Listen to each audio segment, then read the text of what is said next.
ஹல்லேலூயா, ஸ்தோத்திரம். ஒன்று கூட கரங்களை தட்டி கர்த்தருக்கு நன்றி செலுத்துவோமா? சரி, ஒரு சில வேத வசனங்களை நம்ம தியானிக்கலாம். முதலாவது 1 தீமோத்தேயு 4ஆம் அதிகாரம், அதனுடையதான 8, 9, 10 வசனங்களை ஒரு ஆள் வாசிங்க. 1 தீமோத்தேயு 4ஆம் அதிகாரம் 8, 9, 10. சரீர முயற்சி அற்ப பிரயோஜனம் உள்ளது, தேவ பக்தியானது இந்த ஜீவனுக்கும் இதற்கு பின்வரும் ஜீவனுக்கும் வாக்குத்தத்தம் உள்ளதாகையால் எல்லாவற்றிலும் பிரயோஜனம் உள்ளது. இந்த வார்த்தை உண்மையும் எல்லா அங்கீகரிப்புக்கும் பாத்திரமும் ஆயிருக்கிறது.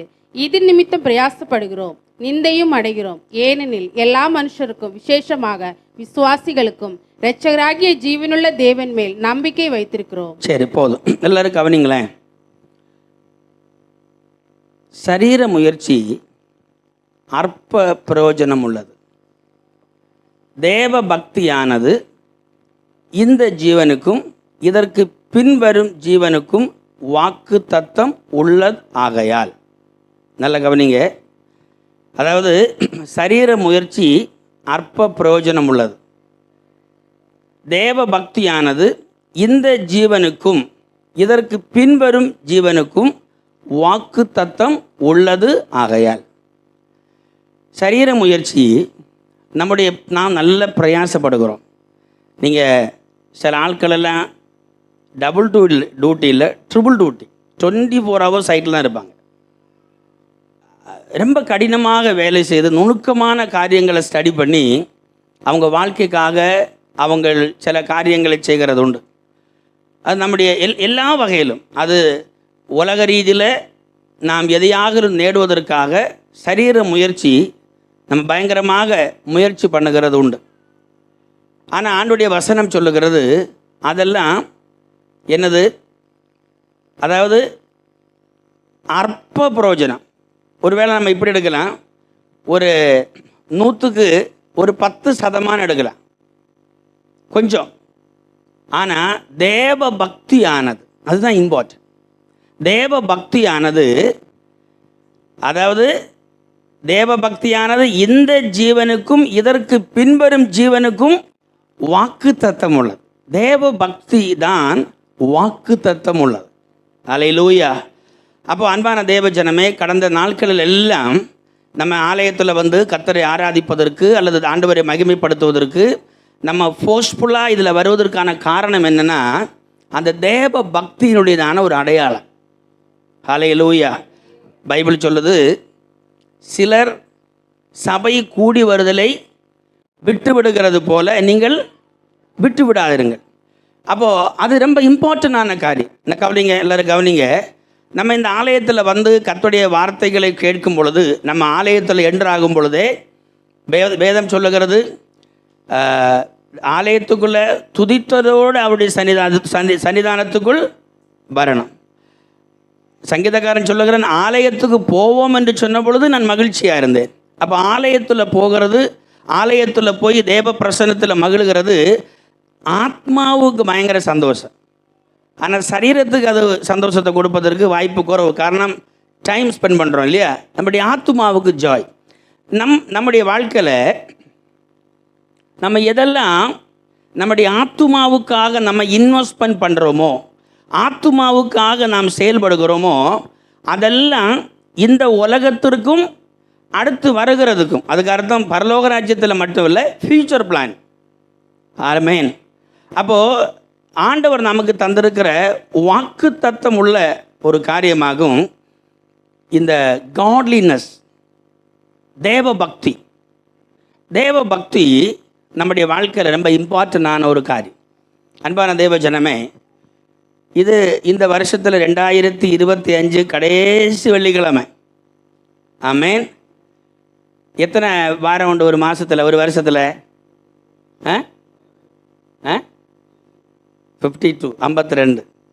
இந்த 52 வாரமும் ஆலயத்தில் வந்திருக்கிறேன்னு சொல்கிறவங்க நீங்கள் கைகளெல்லாம் தூக்காதீங்க. சொல்ல முடியுமா? 52 வாரம். சரி, பரவாயில்ல, இந்த 52 விடுங்களேன், ஒரு 75% வந்துருப்போமா? ஆமாம். சரி, அதெல்லாம் விடுங்க.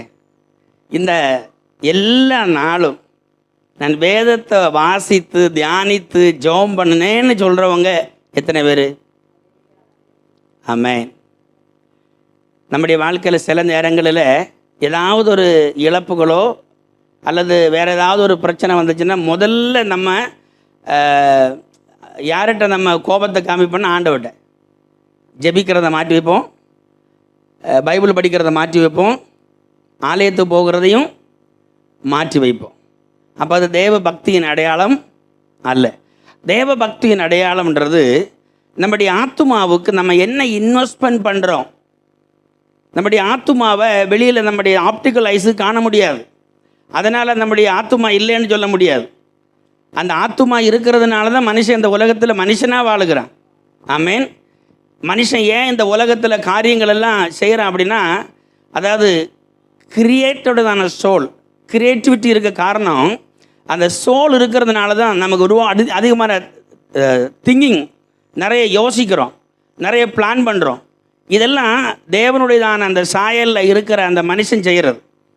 நம்ம பிகாஸ் வேறு விலங்குகள் கிரியேட் பண்ண பார்த்துருக்கிறோம். அது ஏதாவது வீடு கட்டுதா, அது ஏதாவது கார் வாங்கி வச்சுருக்கா?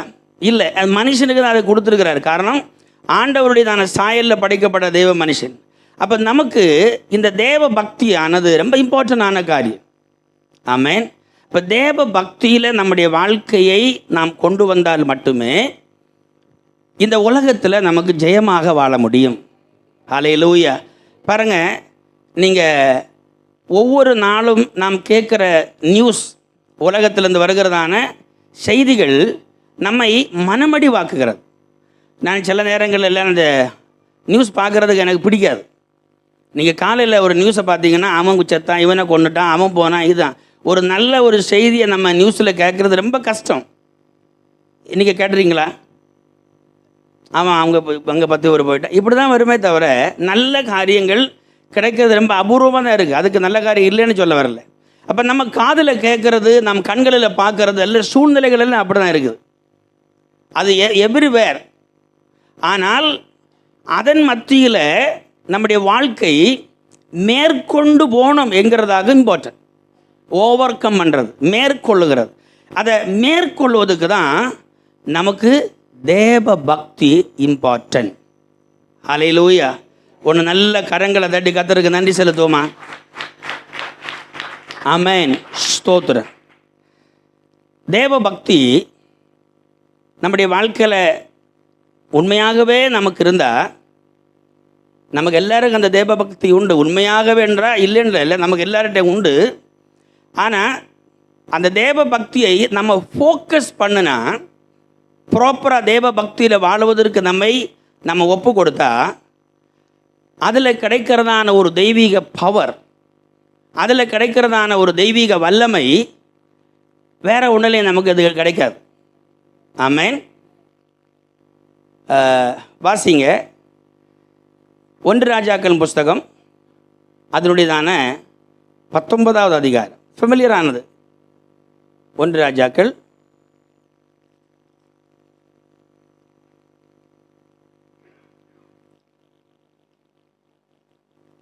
அந்த 1வது வசனத்தை வாசிங்க. எலியா செய்த எல்லாவற்றையும் அவன் தீர்க்கதரிசிகள் எல்லாரையும் பட்டயத்தாலே கொன்று போட்ட செய்தி அனைத்தையும் ஆகாப் யெசபேலுக்கு அறிவித்தான். அப்பொழுது யெசபேல் எலியாவினிடத்தில் ஆள் அனுப்பி, அவர்களில் ஒவ்வொருவனுடைய பிராணனுக்கும் செய்யப்பட்டது போல நான் நாளை இந்நேரத்தில் உன் பிராணனுக்கு செய்யாதே போனால் தேவர்கள் அதற்கு சரியாகவும் அதற்கு அதிகமாகவும் எனக்கு செய்ய கடவர்கள் என்று சொன்னாள். சரி, இந்த சம்பவம் நமக்கு தெரியல. எலியாவுடையதான தேவ பக்தி நமக்கு தெரியும் இல்லையா? எலியாவுடையதான தேவ பக்தி ஆகாபு ராஜாவாக இருந்தாலும், நம்ம எல்லாம் ஒருவேளை ஒரு காரியத்தை ஒரு ஆள்கிட்ட நம்ம சொல்லணுன்னா எவ்வளோ ப்ளீஸ் பண்ண முடியும், நான் அவ்வளோதான். அப்படிதான் அவங்கள்ட்ட எப்படியாவது இந்த மேட்டரை சொல்கிறதுக்கு எவ்வளோ ப்ளீஸ் பண்ண முடியுமோ அவ்வளோ ப்ளீஸ் பண்ணுற ஒரு சிச்சுவேஷன் ஆகிடும். இப்போ நீங்கள் குவைட்டுகள்கிட்ட ஏதாவது ஒரு காரியம் நம்ம சாதிக்கணும்னா கமெண்ட் பண்ண முடியுமா? பாபா, மாமா, அப்படி தானே? அப்படி ரொம்ப நம்ம தாழ்ந்து அப்படி தானே போகிறோம் இல்லையா? தட் மீன்ஸ் அவங்க வேறு லெவல். ஆனால் இந்த எலியா அப்படிப்பட்ட ஆள் அல்ல. ஈவன் ஆகாப் ராஜா என்கிற இஸ்ரவேலுடையதான மகாபரிய ராஜாவுக்கிட்ட கூட கர்த்தருடைய வார்த்தையை அதுபோல சொன்ன ஒரு ஆளாக. ஆனால் எவ்வளவு தேவ பக்தியாக வாழ்கிற ஒரு தேவ மனிதனாக இருந்தாலும் கேட்கக்கூடாத வார்த்தையை அவனுடைய காதில் கேட்டதுனால அவ்வளோ பெரிய தீர்க்கதரிசி, அவ்வளோ பெரிய காட்லி மேன், இவன் ஒரு செகண்டில் என்ன ஆகிட்டார் தெரியுமா? என்ன ஆகிட்டார்? கொலாப்ஸ் ஆகிட்டார். அவருடைய விசுவாசமும் போச்சுது, அவருடைய பக்தியும் போச்சுது, எல்லாம் போச்சுது. அப்போது தேவ பக்தி எவ்வளோ பவர்ஃபுல்லானது, தேவ பக்தியில் வாழுகிறது எவ்வளோ பவர்ஃபுல்லானது. இனி அதே இதில் தானியேலுடைய புஸ்தகம் 3ஆம் அதிகாரம் எடுங்க பார்க்கலாம். தானியேல் 3ஆம் அதிகாரம்.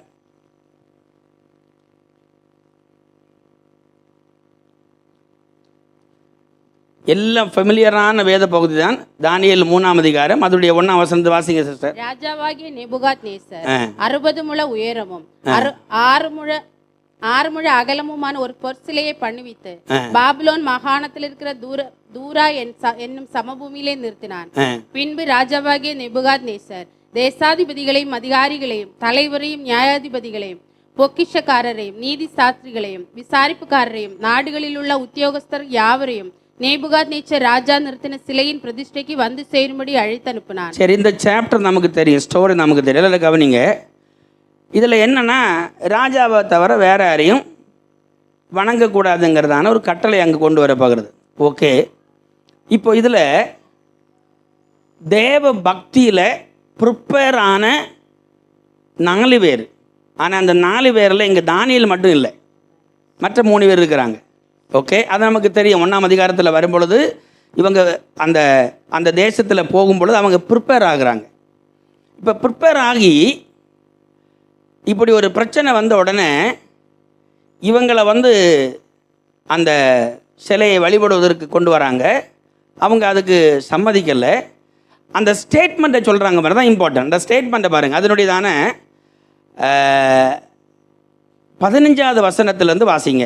இப்போதும் எக்காலம் நாகசுரம் கிண்ணரம் வீணை சுரமண்டலம் தம்புரு முதலான சகலவித கீத வாக்கியங்களின் சத்தத்தையும் நீங்கள் கேட்கும் போது தாழ விழுந்து நான் பணிந்து வைத்த சிலையை பணிந்து கொள்ள ஆயத்தமாய் இருந்தால் நல்லது.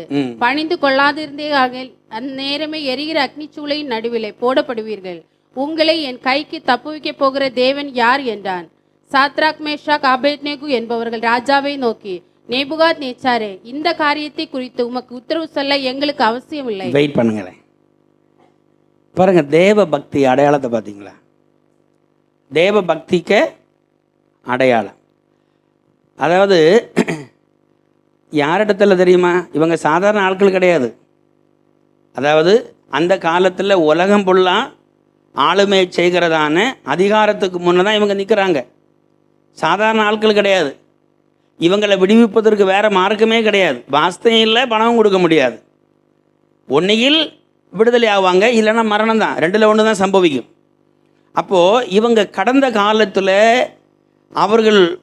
அவங்களுடைய ஆத்துமாவில் இன்வெஸ்ட்மெண்ட் பண்ணியிருந்த தேவ பக்தியினுடையதான தைரியம், ஹல்லேலூயா, அவர்களும் தேவனுமாக இருந்த உறவில் அவர்கள் தேவனோடு என்ன பண்ணியிருக்கிறாங்க என்கிறதான அதுக்கு அவுட்புட்டு இங்கே வருது. அன்பான தேவ ஜனமே, காட்லினஸ் தேவ பக்தி நமக்கு வெளியாகிறது நம்ம மக்கள் மத்தியில் ஒரு படமிடுறது அல்ல, அல்லது வேறு ஏதோ ஒரு காரியம் செய்கிறது அல்ல. பட்டு பிரச்சனைகள் நமக்கு எதிராக வரும் பொழுது அந்த பிரச்சனையின் மத்தியில் நானும் தேவனுமாக இருக்கிற அந்த உறவில் இருக்கிற அந்த உறவின் அடிப்படையில் உள்ள பக்தி எப்படி வெளியே வருது பாருங்கள். ஹல்லேலூயா. ஆகவே தான் எலியாவை குறித்து யாக்கோபில் வாசிக்கும் பொழுது யாக்கோபில் எழுதுகிறாரு, எலியா என்பவன் நம்மை போல பாடுள்ள மனுஷன். ஈக்குவாலிட்டி. தட் மீன்ஸ் என்ன தெரியுமா? ஒரு 2 நாளைக்கு நல்ல ரைஸ்ன்னு உயரும், அடுத்து டவுன் ஆயிரும். அப்படி தானே? ஒரு நல்ல ஒன்று கரங்களை தடுங்க பார்க்கலாம். ஆமென், ஸ்தோத்திரம், ஹல்லேலூயா. அப்போது இந்த எலியா ஏசபேலுடைய ஒரு வார்த்தையை கேட்டவன என்ன ஆகிட்டார் தெரியுமா? டவுன் ஆகிட்டார். ஆனால் இந்த சத்ராக் மேஷா ஆபேத் நேகோம் என்ன ஆனாங்க தெரியுமா? They become power. இது எப்படிங்க சாத்தியம்? ஆமென். இதுதான் தேவ பக்தியினுடைய அடையாளம். பிரச்சனைகள் வரும் பொழுது தன்னுடைய ஆத்துமாவில் இன்வெஸ்ட்மெண்ட் பண்ணி இருக்கிற தேவ பிரசன்னம், நம்முடைய ஆத்துமாவில் நாம் கொடுத்திருக்கிற கர்த்தருடைய வசனத்துடையதான வலிமை, நாம் தெய்வத்தோடு நடந்து அதில் கிடைத்திருக்கிற அனுபவம், அந்த அனுபவத்தில் இருக்கிறதான நம்முடைய வாழ்க்கை, அது சூழ்நிலைகளுக்கு மத்தியில் வரும் பொழுது, அது ஒரு டெஸ்ட் பண்ண வரும் பொழுது அதில் நம்ம ஜெயிக்கிறாங்க. இந்த வார்த்தையை பாருங்க பார்க்கலாம். அதாவது சத்ராக், மேஷாக், ஆபேத் நெகோ என்பவர்கள் ராஜாவை நோக்கி, நேபுகாத் நேச்சரே, இந்த காரியத்தை குறித்து உமக்கு உத்தரவு சொல்ல எங்களுக்கு அவசியமில்லை. பாருங்கள் அந்த ஸ்டேட்மெண்ட். ஆமென், ஹல்லேலூயா. அதாவது வைப்ரேஷன் ஆகிறதான ஒரு சிச்சுவேஷன். அப்படிப்பட்ட ஒரு நேரத்தில் ராஜாவுக்கு எதிராக அவர்கள் கொடுக்குற ஒரு மெசேஜ் என்ன தெரியுமா? இந்த காரியத்தில் நாங்கள் உத்தரவு சொல்ல வேண்டிய அவசியம் இல்லை. அதுக்கு அர்த்தம் பெருமை இல்லைங்க, நீங்கள் புரிஞ்சிடக்கூடாது. அது பெருமை இல்லை. காரணம், அவர்களும் தெய்வமாக இருக்கிறதான அந்த உறவு. நீங்கள் என்ன கவனிங்களேன், கவனிங்க. இந்த மதத்தின் அடிப்படையில் மக்களை கொண்டு விடுகிறார்கள். மதத்தின் அடிப்படையில் ஜனங்களை வேறு லெவலெல்லாம் கொண்டு வருகிறாங்க. ஓகே, இப்போது எல்லோரும் கவனிக்கிறீங்களா? இப்போது நீதி செய்கிறவன் நல்லவனா, அநீதி செய்கிறவன் நல்லவனா? யாருங்க? நான் சொன்னது உங்களுக்கு புரியலை. நீதி செய்கிறவன் நல்லவனா, அநீதி செய்கிறவன் நல்லவனா? நீதி செய்கிறது. பாருங்களேன், எந்த கடவுளை ஆகட்டும், அவங்களுக்கு தெரிஞ்சது போல அவங்களுக்கு தெய்வமே என்று சொல்லி அவர்களை வழிபடுகிறது, அது அவங்களுக்கு சார்ந்த நீதி தான். அதை கூடாதென்று சொல்லுகிறவன் அநீதி உள்ளவனே அல்லாமல் வேறு மாற்றம் கிடையாது. அப்போது தெய்வத்தை ஆராதிக்கிறவன் நீதி உள்ளவனா, செய்யக்கூடாதுன்னு சொல்கிறவன் நீதி உள்ளவனா? யார்? அங்கே தான் இவர் சொல்கிறார், எனக்கு நீ அநீதியான உனக்கு நான் கீழ்ப்படிய வேண்டிய அவசியம் இல்லை. நீ அநீதி காண்பிக்கிற உனக்கு நான் கீழ்ப்படிய வேண்டிய அவசியம் இல்லை. நான் ஆண்டவரை ஆராதிக்கிறேன், எங்கள்கிட்ட அநீதி இல்லை. இங்கே பிதாக்கள் தப்பு பண்ணாங்க, அதெல்லாம் ஓகே, அதனால தான் அடிமையாக வந்திருக்கிறோம். பட் நான் செய்கிற காரியத்துக்கு ரைட் உண்டு. நீ ஒரு காரியத்தை எல்லாம் செஞ்சுட்டு இதை செய்யணும்னா என்னால் தெரியும், பிகாஸ் நான் இன்னொன்று அறிந்திருக்கிறேனே. அப்போது இது பெருமையின் அடிப்படையில் இல்லை, காட்லினஸ். அதான் தேவ பக்தி. ஹல்லேலூயா. இப்போ தேவ பக்திங்கிறது இந்த உலகத்துலேயும் வருகிற உலகத்துலேயும் நம்ம போல்டாக வாழணும்னா ரட்சிக்கப்பட்ட தேவ பிள்ளைக்கு தேவையான காரியம் தேவ பக்தி. தேவ பக்தி ஆராதிக்கிறதும் ஜெபிக்கிறதும் அல்லது நம்ம காணிக்க கொடுக்கறது ஏதோ ஒரு அது ரிலீஜியஸ் ப்ராக்டிஸ் அல்ல. தேவ பக்தி அதுக்கு மேலே உள்ளது. ஆமென். தேவனோட சரியாக உறவாக இருக்கிறது, அந்த விசுவாசத்தில் உறுதியாய் வாழுகிறது, கர்த்தருடைய வசனத்தை வாழ்க்கையில் ப்ராக்டிஸ் பண்ணுவதற்காக முழு முயற்சி எடுக்கிறது, அப்படி கற்பனைகளின் வாழ்வதற்கு தன்னை ஒப்பு கொடுக்கிறது. ஆமென். எல்லாரும் கவனிங்க. ஆமென். இங்கே இவர் என்ன பண்ணுறாரு? உமக்கு பதில் கொடுப்பதற்கு அவசியம் இல்லை. இனி அந்த 17 வாசிங்க. நாங்கள் ஆராதிக்கிற எங்கள் தேவன் எங்களை தப்புவிக்க வல்லவராய் இருக்கிறார். அவர் எரிகிற அக்னி சூளைக்கும் ராஜாவாகிய உம்முடைய கைக்கும் நீங்களாக்கி விடுவிப்பார். விடுவிக்காமற் போனாலும் நாங்கள் உம்முடைய தேவர்களுக்கு ஆராதனை செய்வதும் இல்லை, நீர் நிறுத்தின பொற்சிலையை பணிந்து கொள்வதும் இல்லை என்கிறது ராஜாவாகிய உமக்கு தெரிந்திருக்க கடவது என்றார்கள். சரி, இனி அடுத்து சம்பவிக்க போகிறது நமக்கு தெரியும் இல்லையா? ராஜாவுக்கு கோபம் உண்டாக்குனா மரண வாசனை அடித்ததுக்கு சமானம். அவங்கள கொண்டு நெருப்பில் போடுறாங்க. 4வது ஒருவராக இயேசு கிறிஸ்து அங்கே வெளிப்படுகிறார். அந்த ஸ்டோரி நமக்கு தெரியும். பாருங்களேன், அதாவது தன்னுடைய வாழ்க்கையில் இருந்ததான அந்த காட்லினஸ், ப்ராப்பராக அவங்க தேவனோடு செயல்பட்ட அந்த செயல்பாடு எங்கே வெளியாக்கப்படுகிறது தெரியுமா? வாழ்க்கையினுடையதான சேலஞ்சு வருகிற இடத்துல, யுத்தம் செய்ய வேண்டிய இடத்துல ஆண்டவர் கொண்டு வருகிறார். ஆனால் அங்கே இவர்களுக்கு தெரியும், எங்களை விடுவிப்பதற்கு ஒரு தெய்வம் உண்டு. அல்லேலூயா. அவங்க பலகீனத்தில் சொல்கிறாங்க, அல்லது தெரியாததில் சொல்கிறாங்க, அவர் விடுவிக்காமல் போனாலும். ஏன்னா அந்த ஸ்டேட்மெண்ட் அவங்களுக்கு தெரியாது. இந்த அளவுக்கு உறுதியாக கர்த்தருடைய சமூகத்தில் நிற்கிற ஒரு மனுஷனை கர்த்தர் விட்டுடுவாரா?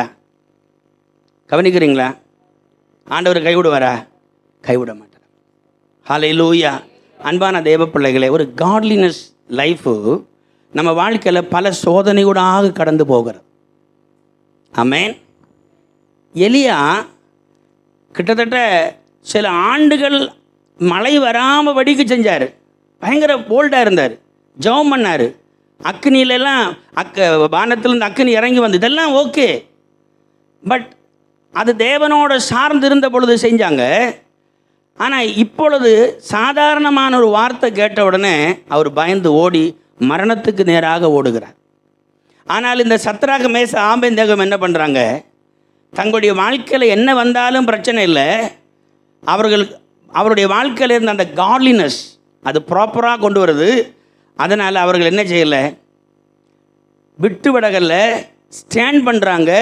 அங்கு அதிசயமான காரியங்கள் நடக்கிறது. இன்றைக்கும் நம்ம சரித்திரமாக நம்ம பார்க்குறோம். அல்லேலூயா.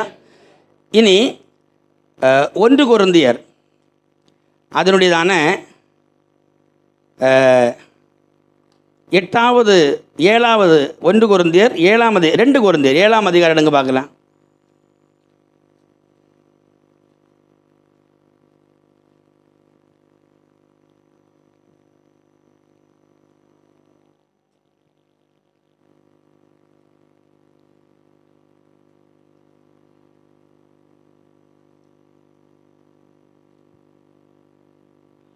ஏழாம் அதிகாரம் இல்லை 10ஆம் அதிகாரம் 10ஆம் அதிகாரத்துடையதான 4வது வசனத்தை வாசிங்க பார்க்கலாம்.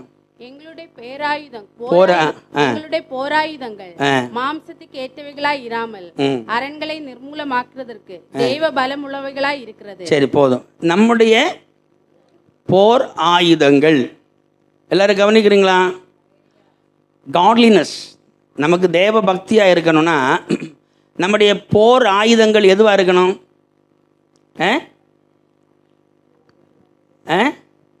அரண்களை நிர்மூலமாக்குகிறதற்கு தேவ பலம் உள்ளவைகளாக இருக்குது. அப்படின்னா தேவ பலன் தான் நம்முடைய போர் ஆயுதம். போர் ஆயுதம் இருக்குது. எபேசியில் சர்வாயுத வர்க்கம் இருக்குது. ஆமென். அது ஒரு போர் ஆயுதம் தான். தேவ பலன் என்கிறது அது எப்பொழுதும் நம்மிடத்தில் இருக்கிறது, ஆனால் எப்பொழுதும் நமக்கு தெரியாது. ஆமென். நம்மிடத்தில் பரிசுத்த ஆவியானவர் இருக்கிறாருன்னா அந்த போர் ஆயுதம் நம்மகிட்ட உண்டு. அந்த போர் ஆயுதம் நமக்கு இருக்குது, ஆனால் எப்பொழுதும் நமக்கு அது தெரியாது. ஆனால் எப்பொழுது அது தேவைப்படுகிறதோ அப்பொழுது அது நமக்கு பிரயோஜனமாகும். அல்லேலூயா. ஒன்று கரங்களை தட்டி கர்த்தருக்கு நன்றி செலுத்துவோமா? அதுக்கு அடுத்த வசனம் சொல்லுது, அவைகளாலே நாங்கள் தர்க்கங்களையும் தேவனை அறிகிற அறிவுக்கு விரோதமாக எழும்புகிற எல்லா மேட்டுமையை நிர்மூலமாக்கி எந்த எண்ணத்தை, அதான் இம்பார்ட்டன்ட், எந்த எண்ணத்தையும் கிறிஸ்துவுக்கு கீழ்ப்படிய சிறைப்படுத்துகிறவர்களாக இருக்கிறோம். அப்போ அது என்ன செய்யுதுன்னா, அந்த தேவ பலன் கிறிஸ்துவுக்கு கீழ்ப்படிய ஆண்டவர் ஒரு வார்த்தை எனக்கு சொல்லியிருக்கிறார். அவர் வாக்கு சொல்லியிருக்கிறார். அந்த வாக்கு நிறைவேறும். ஆமென். ஒருவேளை அது தாமதிக்கலாம், அல்லது ஒருவேளை இன்னைக்கு சூன்யமாக தெரியலாம். பட் நான் அதை விசுவாசிக்கிறேன். ஹல்லேலூயா. அந்த வார்த்தை நம்முடைய ஆத்துமாவில் விதைக்கப்பட்டிருக்கிறது. அந்த ஆத்துமாவில் விதைக்கப்பட்டிருக்கிற கர்த்தருடைய வசனத்துக்கு ஒரு நாள் என்ன ஆகாது, அது மாறி போகாது. அதுதான் தேவ பலன் நமக்குள்ளே இருக்கிறது. ஆண்டவர் எங்களை பாதுகாப்பார். கர்த்தர் எனக்கு நன்மை செய்வார். அவர் வாக்கு சொன்ன ஒரு வாக்கு மாற மாட்டார். நான் அவரை ஆராதிக்கிறேன், நான் அவரை சேவிக்கிறேன். இன்னைக்கு இருக்கிற உபத்திரவத்தை கர்த்தர் மாற்றுவார். இன்னைக்கு இருக்கிற பிரச்சனைகளை கர்த்தர் மாற்றுவார்.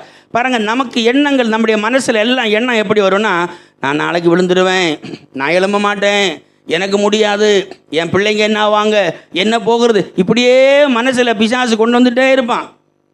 ஆனால் அந்த எண்ணங்களை எல்லாம் நம்ம மாற்றி அமைக்கணும்னா தேவ பலன் நமக்குள்ள கிரியை செய்யணும்.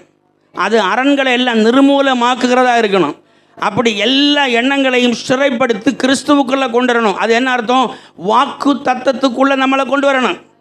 ஆமென். சகல வாக்கு தத்தங்களும் இயேசு கிறிஸ்துவுக்குள் ஆமென்றும் ஆமென் என்றும் இருக்கிறது. இப்போ நம்ம சில காரியங்களுக்காக நம்ம ஜெபம் பண்ணுறோம். ஆனால் அந்த ஜெபம் பண்ணுற காரியங்கள் ஒன்றும் நடக்கலை. நல்ல ஜெபம் பண்ணுறோம், அதுக்காக பிரயாசப்படுகிறோம், டே அண்ட் நைட் அதுக்காக ஒர்க் பண்ணுறோம், ஆனால் நடக்கலை. நிறைய வாஸ்த வைக்கிறோம், நடக்கலை. தொடர்ச்சியாகவே பிரச்சனை. ஒருவேளை நம்ம சோர்ந்து போகலாம். அந்த சோர்ந்து போகிறதான நேரத்தில் தான் நம்ம பாட்டு பாடணுமே, சோர்ந்து போகிற நேரத்தில் வாக்கு தத்தங்களை கொடுத்து நம்மளை தேற்றுகிறார். அல்லேலூயா. அதுதான் அரண்களை நிர்மூலமாக்குறது. இதெல்லாம் நம்முடைய வாழ்க்கையில் வரணும்னா நமக்கு காட்லினஸ் வேணும், தேவ பக்தி உண்டாகணும். ஆமென். ஆண்டவர் மேலே இருக்கிற விசுவாசம் நமக்கு அதிகமாகணும். வேத வசனத்தில் இருக்கிற அறிவு நமக்கு அதிகமாக இருக்கணும். வேத வசனத்தை வாசிக்கும் பொழுது கிடைக்கிற வெளிப்பாடுகள் நமக்கு அதிகமாக இருக்கணும். என்ன பிரச்சனை வந்தாலும் அதை நான் மேற்கொள்வதற்கு கர்த்தர் என்னோடு கூட இருக்கிறார் என்கிறத நம்ம அறியணும். அல்லேலூயா. அதுதான் தீமோத்தேயுவில் அப்போஸ்தலனாகிய பவுல் தீமோத்தேயுக்கு எழுதும் பொழுது சொல்லுகிறார், சரீர முயற்சி அற்ப பிரயோஜனமானது, அது செய்ய வேண்டான்னு இல்லை, ஆனால் தேவ பக்தியானது அதை விட எத்தனையோ மடங்கு பெருசு. அல்லேலூயா, அல்லேலூயா. உன்னோட கரங்களை தட்டி கர்த்தருக்கு நன்றி செலுத்துவோமா? ஆமென், ஸ்தோத்திரம். 2 பேருக்கு லைஃப்பை உங்களிடத்தில் காண்பிச்சு நம்ம ஜெபிக்க போகிறோம். முதலாவது வாசிக்க பார்க்கலாம். ஆபிரகாமுடையதான ஒரு மெசேஜ், ஆபிரகாமுடைய ஒரு காரியம்.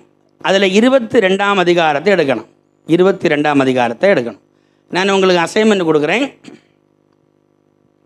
அந்த அசைன்மெண்ட்டு எல்லோரும் கவனிக்கிறீங்களா?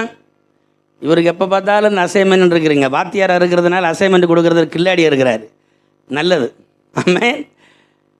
அதாவது இது ஆதியாகமம் 22ஆம் அதிகாரம். அதே போல் 2 நாளாகமும் 17ஆம் அதிகாரமும் 2 சாமுவேல் 7ஆம் அதிகாரமும் நீங்கள் படிக்கணும். வருகிற நாட்களில் நீங்கள் வாசிங்க, தியானிங்க. அதுலேருந்து பரிசுத்த ஆவியானவர் நிறைய காரியங்களை உங்களுக்கு கற்றுக் கொடுப்பார். சரி, நம்பர் 1, இந்த 22ஆம் அதிகாரத்தை உங்களுக்கு தெரியும். நான் ஆக்சுவலி கடந்த 2 வாரத்துக்கு முன்னே உங்களுக்கு சொல்லியிருக்கிறேன். கிறிஸ்மஸில் நான் உங்களுக்கு டச் பண்ணேன் இந்த வேத வார்த்தைகளை. கவனிங்க, எல்லோரும் கவனிக்கிறீங்களா?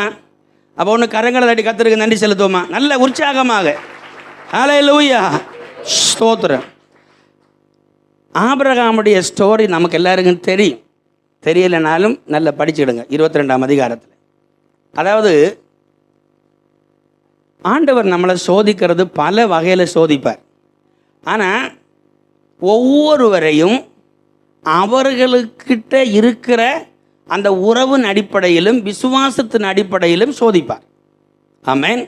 இதை குறித்து எபிரேயர் 12ஆம் அதிகாரத்தில் வேதம் சொல்லுது, தகப்பன் சிட்சியாதிருக்கிற புத்திரன் உண்டோ. நம்ம சில நேரங்களில் இது 2ஐயும் மாற்றி படிச்சு, அதாவது நம்முடைய வாழ்க்கையில் வருகிற சிட்சை என்னது, சோதனை என்னது என்று நமக்கு தெரியாது. சிட்சை, நம்ம ஏதாவது தப்பு பண்ணியிருப்போம், கண்டிப்பாக அதுக்கு ஆண்டவர் கொடுக்குற தண்டனை சிட்சை. எல்லாரும் கவனிங்க. சோதனை என்பது நம்ம தப்பு பண்ணியிருக்கவே மாட்டோம், ஆனால் ஆண்டவர் அந்த ரூட்டில் நம்மளை கடத்தி விடுவார். எதுக்கு தெரியுமா? நம்ம அந்த சோதனையை கடந்து அடுத்த லெவலுக்கு போகும்பொழுது தான் நம்ம ஓரளவு பவர்ஃபுல்லாக மாறுவோம். இதுக்கு நல்ல உதாரணம், மிலிட்ரியில் ஒரு 10 மாதம் ட்ரைனிங் கொடுப்பாங்க. ஒரு நல்ல ஒரு சோல்ஜரை உருவாக்கணுன்னா ஒரு குறிப்பிட்ட நாட்கள் அவங்களுக்கு ட்ரைனிங் கொடுத்து அவங்கள என்ன பண்ணுறாங்க, தேசப்பற்று உடையவர்களாக மாற்றி அவர்களை ஃபீல்டு கொண்டு வர்றாங்க. அது வரையிலும் ஒரு ட்ரைனிங் தான். அதனால தான் இராணுவ இந்த போர் சேவகனாக யுத்தம் பண்ணுன்னு ஆண்டவர் அப்போஸ்தலனாகிய பவுலுக்கு சொல்கிறார். அப்போஸ்தலனாகிய பவுல் தீமோத்தேயுவிடம், நீ என்ன நல்ல போர் சேவகனாய் கிறிஸ்துவுக்காக தீங்கணிவை. அப்போ ஒரு போர் சேவகன்ன்றது நல்ல ட்ரைனிங் ஆகிறது. இப்போ அன்பான தேவ ஜனமே, கடந்த 1 வருஷம் நம்ம அநேக காரியங்களுக்காக ஜெபித்தோம். ஒருவேளை பல காரியங்கள் நமக்கு நடக்கலை, அல்லது சிலது நடந்திருக்கலாம். நடந்தது நமக்கு ஒரு ரொம்ப கேள்வியாக இருக்குது, இது என்ன ஆண்டவர் இப்படி இருக்குது.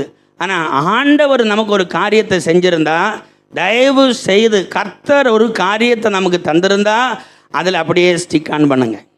அது ஒரு சீடு, நமக்கு தெரிஞ்சது ஒரு விதை மட்டும்தான். ஆனால் அந்த விதைக்குள்ளே இருக்கிறது என்னங்கிறது நமக்கு தெரியாது. அந்த விதையை நிலத்தில் விதைத்து அது ஒரு மரமாக மலர்ந்து கனி கொடுக்க வரும்பொழுது தான் ஓஹோ இதெல்லாம் இதுக்குள்ளே இருக்குன்னு தெரியும். ஆனால் விதையாக இருக்கும் நமக்கு தெரியாது. நம்ம நிறைய நேரங்கள் அந்த விதையை பார்த்துட்டு ஐயோ இது ஒன்றும் நடக்க போகிறதில்ல, கஷ்டம்தான் வாழ்க்கைன்னு சொல்லி விட்டு போயிடுறோம். அப்படி இல்லை, கர்த்தர் ஒரு காரியத்தை தந்தாரா, ஆண்டவர் தந்த மனைவி, ஆண்டவர் தந்த கணவன், கர்த்தர் தந்த பிள்ளைங்க, கர்த்தர் தந்த வேலை, கர்த்தர் நமக்கு என்ன தந்தாரோ அதெல்லாம் கொஞ்சம் கஷ்டமாக இருந்தாலும், வாழ்க்கையில் வேதனையாக இருந்தாலும் அது கர்த்தர் தந்தது. ஹல்லேலூயா. கர்த்தர் தந்ததுனால அதில் ஏதோ ஒன்று உண்டு, நமக்கு தெரியாத உண்டு. ஆமென். அதை நம்முடைய நல்ல ஒரு காட்லினஸ், தேவ பக்தியான ஒரு வாழ்க்கை கடந்து போக போக தான் புரியும். இப்போ இந்த வேத பகுதியில் வாசிக்கும் பொழுது நமக்கு தெரிஞ்சனால சொல்கிறேன். 2ஆம் வசனத்தை வாசிங்க, 22. புத்திரனும் உன் ஏகசுதனும் உன் நேசகுமாரனுமாகிய ஈசாக்கை நீ இப்பொழுது அழைத்து கொண்டு மோரியா தேசத்துக்கு போய் அங்கே நான் உனக்கு குறிக்கும் மலைகள் ஒன்றின் மேல் அவனை தகன பலியாக பலியிடு என்றார். தேங்க்யூ. சி, எல்லாரும் கவனிக்கிறீங்களா? அதாவது ஆண்டவர் இதை பலி செலுத்துவதற்கு அல்ல இந்த இடத்துல ஆண்டவர் சொல்லுகிறார். ஆக்சுவலி ஆண்டவருக்கு அப்படி பலி செலுத்த மாட்டார். நீங்கள் புரியணும், மனுஷனை பலி செலுத்துறது வேத பிரமாணத்தில் உள்ளது அல்ல. அப்படி ஏதாவது வேதத்தில் இருக்குதுன்னா அது கர்த்தர் சொல்லி செய்கிறது அல்ல, அவங்களா செய்கிறது. அதாவது இந்த நியாயாதிபதியுடைய புஸ்தகத்தில் ஒன்று இருக்குது, எப்தா. அது கர்த்தர் சொல்லி அல்ல, ஹீ டிட் இட். அது ஆண்டவர் சொல்லி அல்ல, அது பிரமாணமும் கிடையாது. இப்போ நீங்கள் இப்போ நானாக ஒன்று செஞ்சுட்டு பைபிளில் அதுக்கு பைபிள் எடுத்துடக்கூடாது. நான் ஒரு சரி செஞ்சால் அது சரி, நான் ஒரு தவறு செஞ்சால் தவறு. வேதம் அதுக்கு சொல்லுது. பலி செலுத்துகிறது மனுஷன் அல்ல, பலி செலுத்துகிறது மிருகங்களை. எல்லோரும் கவனிக்கிறீங்களா? நல்லா கவனிங்க. அப்போது ஈசாக்கை பலி செலுத்துவதற்கு ஆண்டவர் சொன்னால் ஈசாக்கை பலி செலுத்த வேண்டும்ங்கிறதில்ல கர்த்தருடைய திட்டம். கர்த்தருடைய திட்டம் என்ன தெரியுமா? அதாவது அந்த காலகட்டங்களில் நமக்கு இன்றைக்கெல்லாம் கொஞ்சம் தான் நமக்கு நாலேஜ் கிடைச்சிருக்குது. ஆனால் எல்லா காலகட்டங்களிலும் தங்களுக்கு கிடைக்கிறதான முதல் பிள்ளைகளை பலி செலுத்தினதான இறை வழிபாடுகள் உண்டாயிருந்தது, பல ரீதியில் உண்டாயிருந்துச்சு. இப்போது இந்த ஆபிரகாமுக்கு ஆக்சுவலி முதல்ல கிடைச்ச பிள்ளை ஈசாக்கு தான் முதல்ல கிடைச்சது. ஆனால் ஆக்சுவலி மெயினாக யார்? இஸ்மவேல். இப்போ ஆண்டவர் இவன் உண்மையாக விசுவாசத்தில் இருக்கிறானா என்று அறிவதற்காக சோதிப்பதுக்கு தான் ஆண்டவர் இதை செய்கிறாரு. அப்போ ஸ்பெசிஃபிக்காக சொல்கிறாரு, உன்னுடைய மூத்த மகன் யார்? ஈசாக். இப்போது இந்த ஈசாக்குக்கு மனநிலைமை என்ன தெரியுமா? நீங்கள் ஒன்று புரியணும். மனநிலைமை வாசிங்க. எபிரேயருடைய புஸ்தகம், எபிரேயர் அதனுடையதான 11ஆம் அதிகாரம், அதில் 17லேருந்து 19 வாசிங்க பார்க்கலாம். விசுவாசனாலே ஆபிரகாம் தான் சோதிக்கப்பட்ட போது ஈசாக்கை பலியாக ஒப்பு கொடுத்தான். ஈசாக்கினிடத்தில் உன் சந்ததி விளங்கும் என்று அவனோட சொல்லப்பட்டிருந்தது. இப்படிப்பட்ட வாக்கு தத்தங்களை பெற்றவன் மரித்தோரிலிருந்து எழும்ப தேவன் வல்லவராய் இருக்கிறார் என்றெண்ணி தனக்கு ஒரே பேரானவனையே பலியாக ஒப்பு கொடுத்தான். மரித்தோரிலிருந்து அவனை பாவனையாக திரும்பவும் பெற்றுக்கொண்டான். சரி, நீங்க எல்லாரும் இதில் கவனிக்கவே இல்லை. நீங்கள் பைபிளில் கரெக்டாக பார்க்கல. அந்த வசனத்தை பாருங்கள் எல்லோரும். அந்த வேத எபிரேயர் 11ஆம் அதிகாரம் 17லேருந்து 19 வாசிங்க பார்க்கலாம். எல்லோரும் எடுங்க, இல்லைன்னா ஸ்க்ரீனில் பாருங்கள். எல்லோரும் எடுத்தீங்களா? சரி, பைபிள் கொண்டு வந்தவங்க அதை பாருங்கள், இல்லைன்னா இங்கே பாருங்கள். சரியா? சரி, இனி ஒன்று வாசிங்க பார்க்கலாம். மேலும் விசுவாசத்தினாலே ஆபிரகாம் தான் சோதிக்கப்பட்ட போது வெயிட், அவன் என்ன செஞ்சான்? சிட்சிக்கப்படலை, சோதிக்கப்பட்டான். நான் சொன்னேன் சிக்ஷை வேற, சோதனை வேற. அப்போ ஆண்டவர் சோதிக்கிறாருன்னா மகனை கொலை செய்வதற்கு கொடுக்கல. நீங்கள் அதை புரியணும். மகனை கொலை செய்வதற்காக அல்ல, பட் அந்த காலத்தில் இருந்த மக்களுடைய நிலவரத்தில் ஒன்று ஆண்டவர் டெஸ்ட் பண்ணுறாரு, சோதிக்கிறார். ஆனால் ஆபிரகாம் என்ன நினைச்சார் தெரியுமா? அடுத்து படிங்க. அதேதான், அடுத்து தொடர்ந்து. விசுவாசனாலே ஆபிரகாம் தான் சோதிக்கப்பட்ட போது ஈசாக்கை பலியாக ஒப்பு கொடுத்தான். ஈசாக்கினிடத்தில் உன் சந்ததி விளங்கும் என்று அவனோட சொல்லப்பட்டிருந்தது. இப்படிப்பட்ட வாக்குத்தத்தங்களை பெற்றவன் மரித்தோரிலிருந்து எழுப்ப தேவன் வல்லவராய் இருக்கிறார் என்றெண்ணி தனக்கு ஒரே பேரானவனையே பலியாக ஒப்பு கொடுத்தான். சரி, இப்ப அவருடைய மனசு எப்படி இருந்து? ஆண்டவர் என்ன சோதிக்கிறாரு, அதை செய்ய விடமாட்டாருன்னு அவருக்கு தெரியும். ஆனால் அந்த ப்ராசஸிங் போகுது, அந்த சோதனையில் போகுது. அவன் என்ன செய்கிறான்? ஆண்டவர் இன்டர்வியூ ஆகிறார் இல்லையா? கவனிக்கிறீங்களா நீங்கள்? அதை இன்டர்வியூ ஆகிறார் ஆண்டவர். அவனை டச் பண்ணலை. அதில் ஒரு நம்ம நிறைய காரியங்கள் இந்த ஃபிலிமிலெல்லாம் பார்க்குறதுனால நமக்கு பயத்தை உண்டாகும். அந்த வசனத்தை எடுக்க பார்க்கலாம். 22ஆம் அதிகாரத்தில் அதனுடையதான 22ஆம் அதிகாரம் 10வது வசனத்தை வாசிங்க பார்க்கலாம். பின்பு ஆபிரகாம் தன் குமாரனை வெட்டும்படிக்கு தன் கையை நீட்டி கத்தியை எடுத்தான். இங்கே பாருங்க, இப்போ மகனை இங்கே போட்டுருக்கு. கவனிக்கிறீங்களா? ஒன்று கரங்களை தட்டுங்க பார்க்கலாம். ஆமென், ஸ்தோத்திரம். இப்போ எப்படி போட்டிருக்கு வச்சுங்களேன், நம்ம எல்லாம் என்ன பார்ப்போம்? இப்படி குத்த கொண்டு போகிறத பார்ப்போம். அப்படி தானே? அப்படி கிடையாது. அதாவது நைஃப் இருக்க இடத்துலேருந்து கையில் எடுக்கிறார், அவ்வளோதான். எடுத்தார். இங்கே இப்படியெல்லாம் கொண்டு போகல. ஆமென், எடுத்தார். நம்ம ஃபிலிமில் எல்லாம் பார்க்குறது. சரி, எனவே அது எக்ஸ்பிரஷன் அதிகமாக கூடுறது. எடுக்கும் பொழுதே ஆண்டவருக்கு தெரியும், இந்த பர்சன் நார்மல் ஆள் கிடையாது. ஹல்லேலூயா. இந்த ஆள் இதுதாங்க காட்லினஸ். நீங்கள் அவருக்கு கேரக்டர்லாம் வேறு லெவலில், இதுக்கு வேறாங்க காட்லினஸ். ஆமென். இனி இவருக்கு மைண்டு செட்டப் எப்படி இருந்து தெரியுமா? அதானே பார்த்தோமே. எண்ணத்தில் ஈசாக்கிடத்திலிருந்து தான் உன் சந்ததி நட்சத்திரங்களை போல வரும்னு சொன்னீரே. அப்போ நான் செய்ய போகிறது அல்ல, நீர் சொன்னதாக என் வாழ்க்கையில் வரப்போகிறது. அல்லேலூயா. எத்தனை பேர் கவனிக்கிறீங்க? நீங்கள் இந்த 2025 ஜனவரியிலிருந்து இதுவரையிலும் நீங்கள் செஞ்சதல்ல, நீங்கள் என்ன விசுவாசித்திருக்கிறீர்களோ அதுதான் கர்த்தர் நம்ம கொண்டு வர போகிறார். அல்லேலூயா. அந்த ஃபெய்த் தான் இம்பார்ட்டன்ட், அல்லது அந்த விசுவாசத்தின் செய்கை தான் இம்பார்ட்டன்ட். அதனால தான் சத்ராக்கு மேசாக்கு சொன்னாங்க, இதில் எங்களுக்கு அவசியம் இல்லை உங்களுக்கு பதில் கொடுப்பதற்கு, எங்களுடைய தெய்வம் விடுவிக்க வல்லவர். ஹல்லேலூயா. ஒன்று நல்ல கரங்களை தட்டி கர்த்தருக்கு நன்றி செலுத்துவோமா? ஹல்லேலூயா. எந்த மனுஷனுடைய இருதயத்தை மாற்ற கர்த்தரால முடியும், எந்த சூழ்நிலைகளை மாற்ற கர்த்தரால முடியும். தேவ பிள்ளையுடைய வாழ்க்கையில் நீங்கள் உண்மையாக தேவனை சார்ந்து ஜெபம் பண்ணி கர்த்தருடைய வசனத்தை நம்பி ஆண்டவரோடு நம்ம சஞ்சரிக்கும் பொழுது பக்தியுள்ளவனை தேவன் தமக்காக தெரிந்து கொண்டிருக்கிறார். அப்போ தெய்வம் நமக்காக இறங்கி வருவார், செயல்படுவார். ஆண்டவர் நம்முடைய வாழ்க்கையில் அற்புதம் செய்வார். அதுதான் காட்லினஸ் மோர் இம்பார்ட்டன்ட். ஹல்லேலூயா, ஹல்லேலூயா. இதில் ஆபிரகாமுடைய ஒரு வாழ்க்கையில் இன்னொரு ஸ்டேட்மெண்ட் இருக்கு பாருங்க. ரோமர் 4ஆம் அதிகாரம் எடுங்க பார்க்கலாம். ரோமர் 4ஆம் அதிகாரம்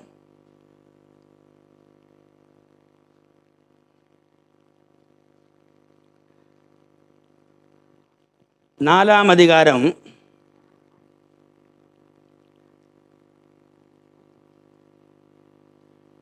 18வது வசனத்தை வாசிக்க பார்க்கலாம்.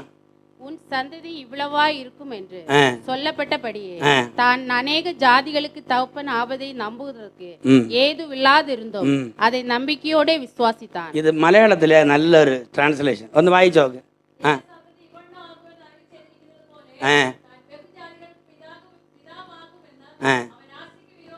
ஓ my God, is a statement.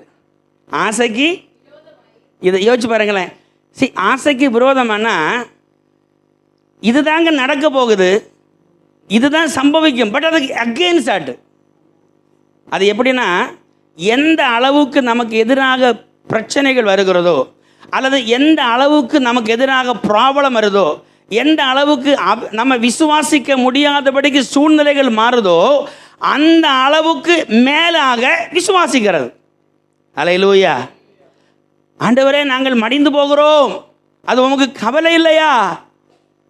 ஆண்டவர் உங்களுக்கு தான் இவ்வளோதான் விசுவாசமானு கேட்குறாரு. அங்கே எது கேட்கணும்?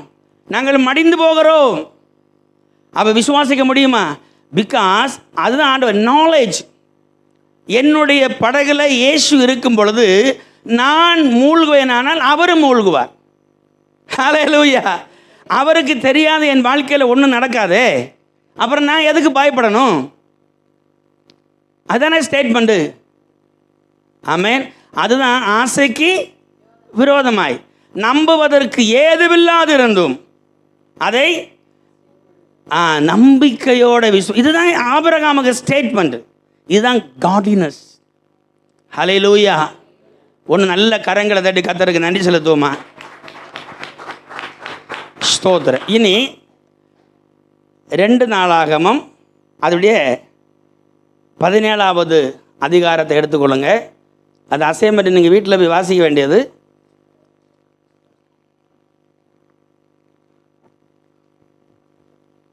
அந்த 1ஆம் வசனத்தை வாசிங்க.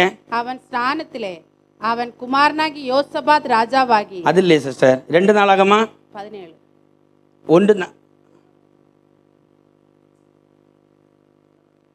17 தான். 1 நாளாகம் விடுங்க பார்க்கலாம். கரெக்ட், 1 நாளாகம்.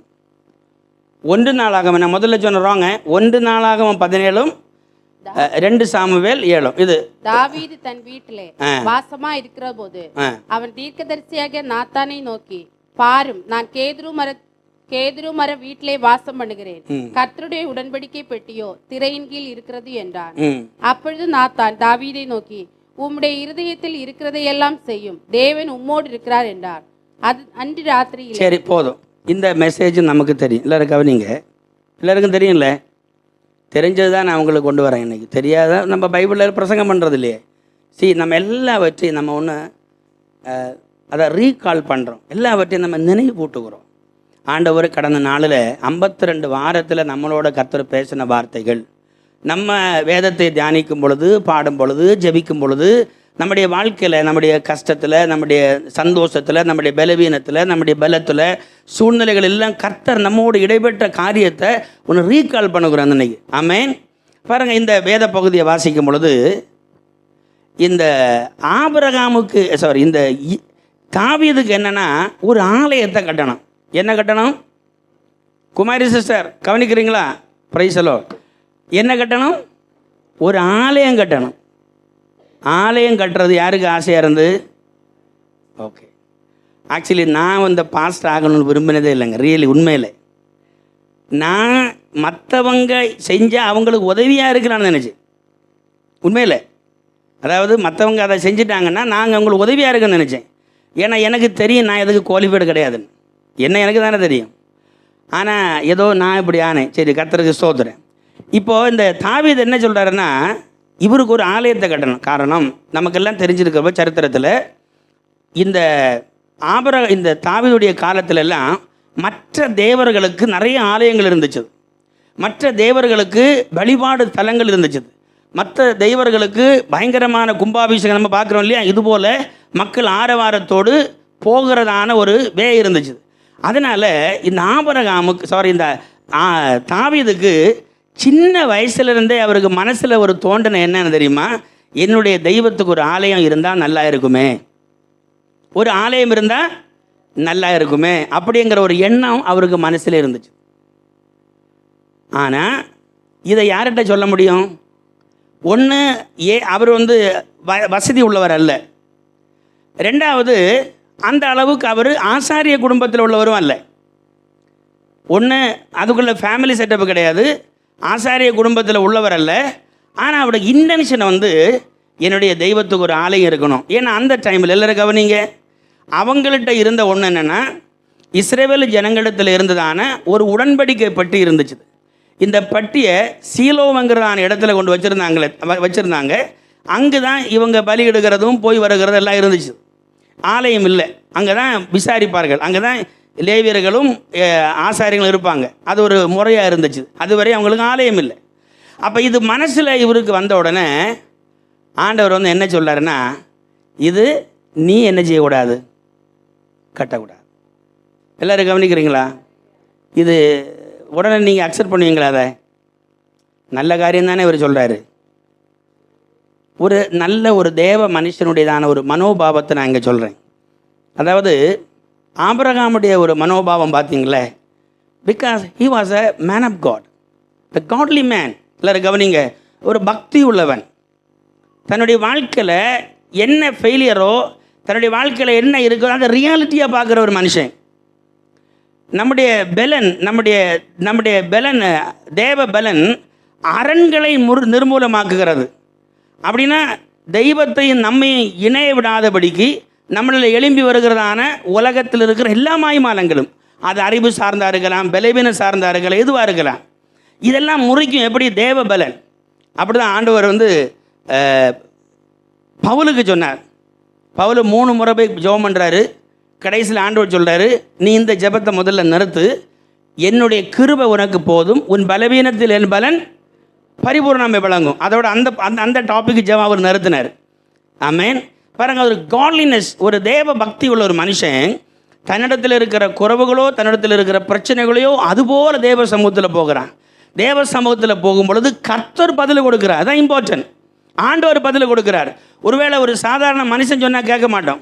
அதனால தான் நம்முடைய வாழ்க்கையில் அனுதினமும் தேவ சமூகத்தில் அமர்ந்திருந்து கர்த்தருடைய வசனத்தை தியானிப்பது முக்கியம். வேதத்தை தியானிக்கிறது, பாட்டு பாடி ஜெபிக்கிறது, ஆலயத்துக்கு போகிறது, தெய்வீகமான காரியங்களை செய்வது நமக்கு இம்பார்ட்டன்ட். அதனால் நம்முடைய பக்தி வளரும், ஆத்மீக ஜீவிதம் வளரும், பரிசுத்த ஜீவிதம் வளரும். உலக பிரகாரமான ஒரு காரியத்தை நம்ம செய்யும்போது அதில் ஒரு 10% தான் இருக்குது. 90% தேவ பக்தியில் தான் இருக்குது. அது தெய்வத்தோடு வந்தால் தான் முடியும். இப்போ எங்கள் ஆண்டவர் என்ன சொல்கிறாருன்னா, 4வது வசனத்தை வாசிக்க பார்க்கலாம். நீ போய் என் தாசனாகிய தாவீதை நோக்கி, கர்த்தர் சொல்லுகிறது என்னவென்றால், நான் வாசமா இருக்கிற நீ எனக்கு ஆலயத்தை கட்ட வேண்டாம். வேண்டாம். அவனுங்க மனசில் என்னது? கட்டணும். ஆண்டவர் என்ன சொல்கிறாரு? நீங்கள் அதுக்கு ஸ்டேட் பண்ண யோசிப்பா, இது எப்படி இருக்கும்? இப்போ நான் ஒரு காரியம் சொல்கிறேன். நீங்கள் ஒரு ஆளுக்கு ஒரு நன்மை செய்யறதுக்கு ரொம்ப உண்மையாகவே அவங்களுக்கு தேவை.